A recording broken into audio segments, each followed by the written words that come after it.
আসসালামু আলাইকুম পঞ্চম শ্রেণীর শিক্ষার্থী বন্ধুরা, তোমাদের গণিত বইয়ের 30 পৃষ্ঠা দেখো 5 নং সমস্যার সমাধান আমি তোমাদেরকে দেখাবো। এখানে বলছে 12টি কলা এবং 8টি পেঁপের মূল্য একত্রে 616 টাকা। একটি কলার মূল্য 8 টাকা হলে একটি পেঁপের মূল্য কত? এই দেখো কি বলছে, হলে একটি পেঁপের মূল্য কত, এটা চেয়েছে আমাদের। তোমরা দেখো একত্রে কিনছে কত, 616 টাকা দিয়ে।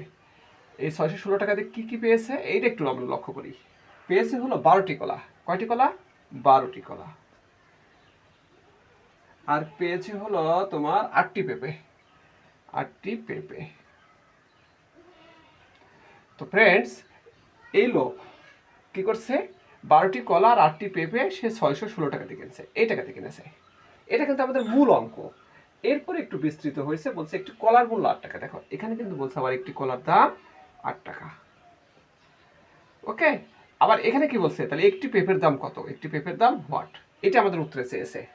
ঠিক আছে, তাহলে দেখো একটি কলার দাম যদি 8 টাকা হয় তাহলে 12টার দাম কত? 12টার দাম 12 গুণ, কারণ একটার পরে যা হয় সবই গুণ হয়।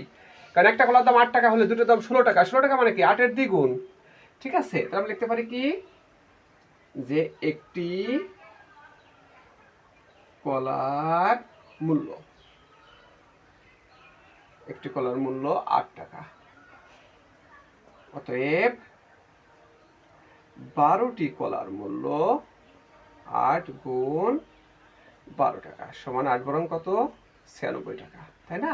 তো ফ্রেন্ডস এখন লক্ষ্য করো, এই যে 616 টাকা, এটাতে কি কিনছে? 12টি কলা আর 8টা পেঁপে।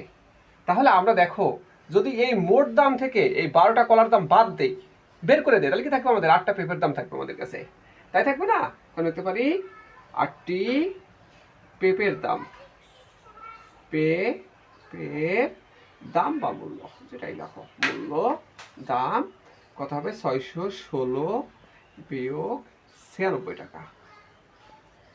দেখো তোমরা লক্ষ্য করে, আমরা 12টি কলা এবং 8টা পেঁপে থেকে 12টা কলা বিয়োগ করে দিলাম, বাদ দিলাম। বাদ মানে তো বিয়োগ করে দেওয়া। দেখি কয় টাকা থাকে আমাদের, 6 6 মিলে গেলে 0, 9 আছে কত হলে 11 হবে, 2 হলে 5, 520 টাকা। তাহলে দেখো 8টা পেঁপের যে দাম, একটার দাম কত? অবশ্যই 8 ভাগের 1 ভাগ। অতএব একটি পেঁপের দাম কত হবে, 520 ভাগ 8 টাকা, তাই না? তাহলে কত হয় দেখো, ভাগ করে আমরা এখানে 8 দিয়ে 520কে ভাগ করে দেখি, 6 8 48, তাই না?